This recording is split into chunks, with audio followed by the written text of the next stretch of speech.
There is one project that as a graphic designer, it was so terrible that I have to share it with you guys today. And that's so you don't make the same shameful, the same embarrassing, and the same stupid mistakes that I did.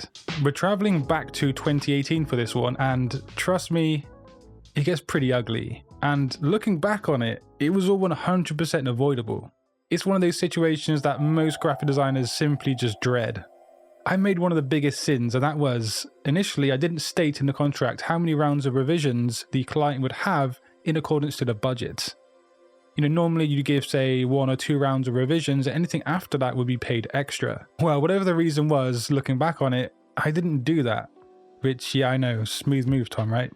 So anyway, I started the project with that kind of enthusiasm, that really amped up spirit that designers do have at the start of a project. However, something started to show itself, and that was the client kept coming back to me for revisions on small details and things here and there. I started to get a certain vibe from this client that he was going to be very nitpicky indeed, and actually, that was going to be an understatement.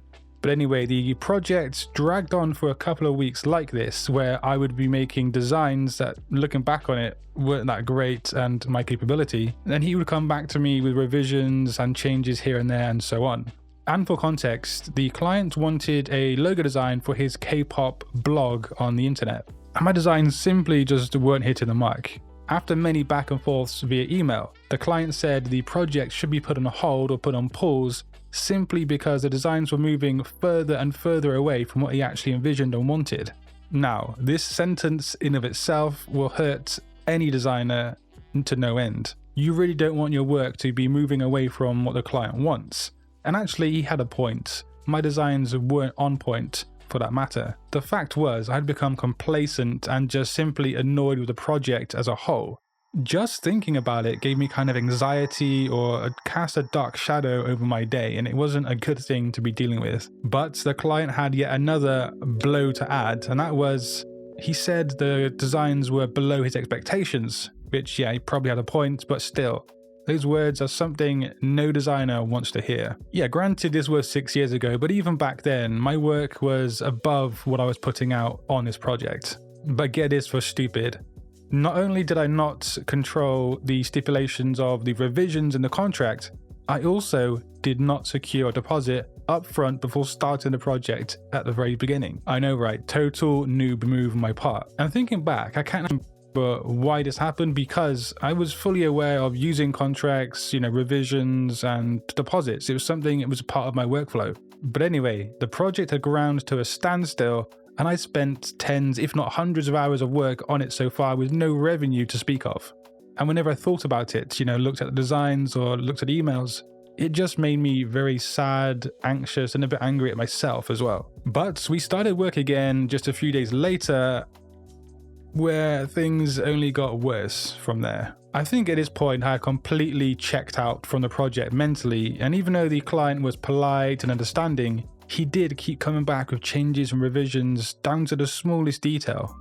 And I repeat, yeah, this was my fault, this is on me for not setting up the contract properly, so can't really complain there too much.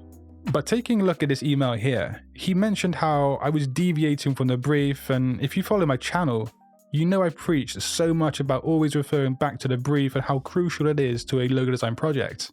I think back then I knew this, but I'd simply given up at this point. This sort of thing would never happen in my workflows today, and yeah, this was 6 years ago, so.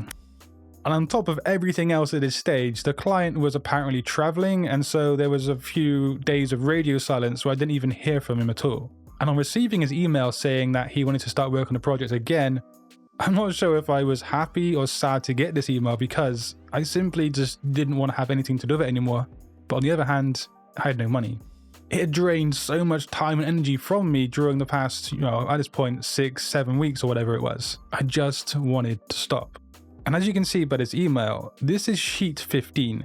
I had sent over 15 different entire sheets of designs at this stage, and he was requesting changes to be made to this actual sheet for potentially sheet 16. Basically, at this point, he was designing his own logo via my hands and via email. This went on and on and on until one day I made a new design and I felt fell in line with the brief and what he wanted, but that wouldn't be the case. It was something hip-hop-esque, futuristic, modern with a feminine touch.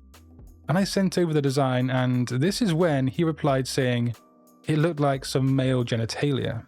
Now, I'm not sure what you think and if that had some credence to it, but those words are not something you want to hear from a client about your logo design. And I vowed that that would never be said again about my work. And yeah, in the end, I just designed what he wanted with his instructions. Basically, he made the logo through me. However, the whole process was just a very dark, a very tormenting, and not a very nice time to be in. And like I said, it was my own fault anyway, so yeah.